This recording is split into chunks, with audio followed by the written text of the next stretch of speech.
Здраво и добре дојдовте. Темата на ова видео е критиката или правото на тоа да критикуваме се и се што. Да ги пишуваме така наречените наши критики како коментари на социјалните мрежи, држејќи се до правото на мислење, слобода на говор и така натаму, а всушност се повеќе и повеќе навреди, се повеќе етикети, се повеќе комуникација исполнета со говор на образа, вулгарности, непочит кон другиот и така натаму. Како да чекавме со душа да поминат христијанските празници, пративме желби за убава година, кога пишувавме, измислувавме или само препраќавме честитки, кога на сите им посакувавме мир во душите, радост во срцата, благосостојба во домовите и веднаш потоа да ги преплавиме мрежите со навреди, критики, говор на омраза и што се уште не. И некако овој период, додека се уште не почнале да се случуваат некои настани, додека се уште не сме тргнале во новата година, најголемата забава ни е да пишуваме, па да читаме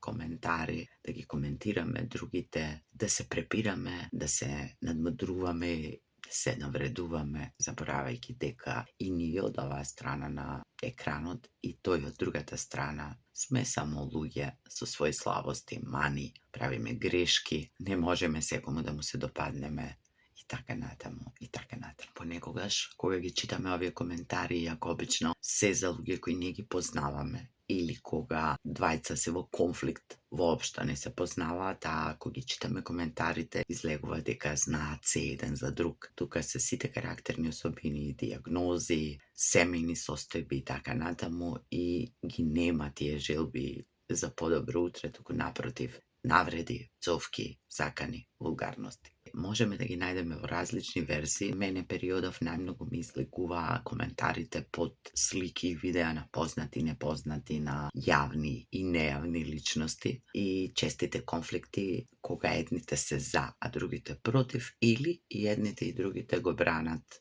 она за што се за, она во што силно веруваат, иако е тоа различно од тоа во што верува другиот, не значи дека треба да користиме говор кој што е неадекватен, недоличен и кој што може да го повреди другиот. Но го правиме тоа. Инспирација за жал, колку сакате, на сите страни, и решив, иако имам зборувано за ова, уште еднаш да направам една вака детална анализа и можеби ова видео ќе го поделам во 2 или 3 видеа. Имам потреба да го кажам своето мислење, да го дигнам својот глас против ова што ни се случува, односно имам чувство како да забораваме дека комуникацијата на мрежите, исто така комуникација, дека се важи, дека останува запишана, дека другите луѓе ја читаат, дека некако им влијаеме и дека е одраз на она што ние го носиме во себе, што го чувствуваме, што го мислиме, зборува многу повеќе за нас од тоа што ние мислиме дека се гледа, односно чита во нашите коментари и начинот на кој комуницираме со другите. И покрај многуте прашања што ми се јавуваат како резултат на ваквата состојба, ќе се задржам на 2 главни. Зошто го правиме ова и зошто го има толку многу или е толку многу често, толку почесто од асертивна убава комуникација, од убави вести, од дискусии за уметност, од дискусии за себеспознавање, за личен раст и развој, тоа што ми е мене полен интерес и сето тоа го има и добро е што е така,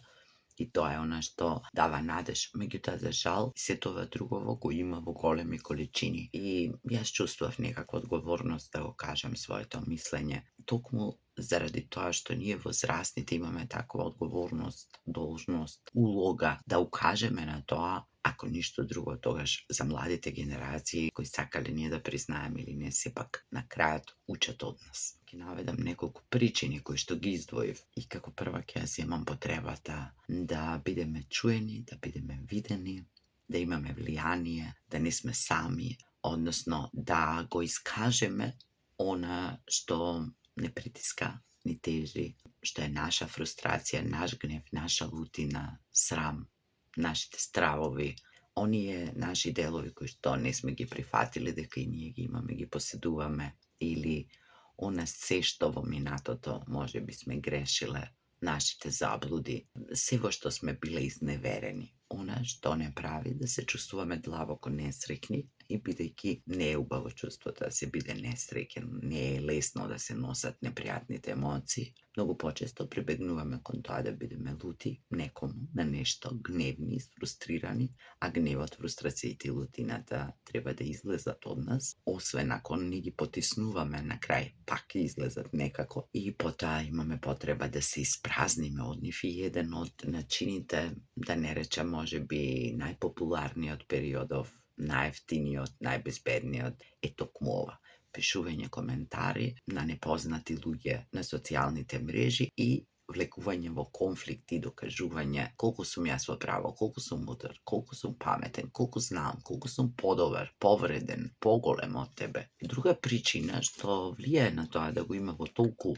голема мера е тоа што се чувствуваме лажно безбедни, односно можеме да бидеме анонимни, без име, без презиме, без слика и да се обратиме кон некој кој во моментот некако станува слика, видео, не е човек, некако ни е полесно да упатуваме погрдни, навредливи зборови кон некој што можеби нема да ни врати и што можеби никогаш нема ни да го сретнеме во животот или на улица. Многу од луѓето кои што се занимаваат со јавна професија зборуваат дека сите нивни хейтери, како што популарно се нарекува, или сите оние кои што му ставаат негативни и навредливи коментари, скоро никогаш во животот нема да дојдат во живо и да им го кажат тоа истото. И добро е што е така. Замислете, кога сите тие луѓе кои се среќаваат на мрежите, постојано би се среќавале по автобусите, маркетите, по улиците и би се обраќале едни на други на тој начин. Кога во реалниот живот би се земале таа слобода и би се обраќале на луѓето и би им објаснувале некои работи, како треба да изгледаат, да се однесуваат, да се облекуваат, колку да се слаби, дебели, со кого да се дружат, што да прават и така натаму. Но за среќа, се уште тоа го правиме најчесто на социјалните мрежи. И кога сум кај тоа дека сакаме да сме видени, чуени, моќни, значајни, мудри, придонесува и фактот дека понекогаш на нашите коментари се приклучуваат и други истомисленици, ни ставаат лајкови, ни викаат браво. Се чувствуваме дел од една група што можеби го немаме во реалниот живот. Или пак, ако имаме среќа, може дури и да поведиме група луѓе која ќе го следи нашиот чекор и ќе продолжи со навреди кон личноста која што не ја ни познаваме. Најчесто нашите коментари се засноваат на еден куп претпоставки и на она што ние го носиме во себе. Да не бидам неправедна и да не биде дека и јас премногу критикувам неосновано, во искош ќе ги ставам иако се навидам различни. И сите оние комплименти, честитки, сочувства, кои што им ги упатуваме на луѓето кои што се естрадни личности, кога имаме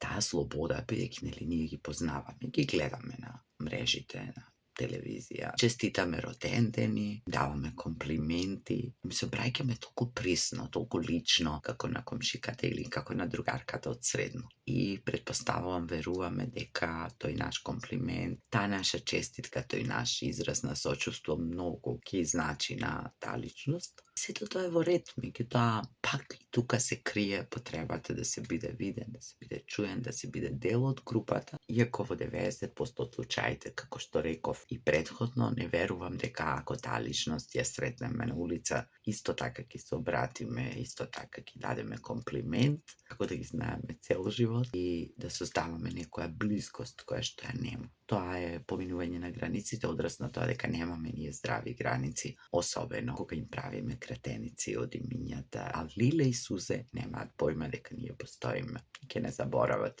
веднаш после прочитаниот коментари, после ставеното срце. Можам да резимирам дека овие коментари и конфликтите и препирањето по социјалните мрежи најчесто се должи на нашиот гнев, на нашите фрустрации, на чувството на завист, на потребата да сме некој друг, да имаме нешто што немаме, на усаменоста, на потребата да бидеме дел од група, на потребата да си дадеме на значење, да бидеме паметни, да бидеме мудри, да влијаеме некако врз нечи живот, да му кажеме некому, да му покажеме како треба да го научиме на ред, што е еден вид бегство од се она што не е како што треба во нашиот живот, меѓутоа, нели, полесно е да ги средиме и управаме другите отколку да се свртиме кон себе си. Јас тоа го разбирам. Сепак очекувам да сме почовечни, посвесни и понекогаш да се сетиме дека тоа што го правиме нема да ни го донесе тоа задоволство што го очекуваме, а може некого да повреди, навреди. Кога го правиме ова, се правдаме со своето право на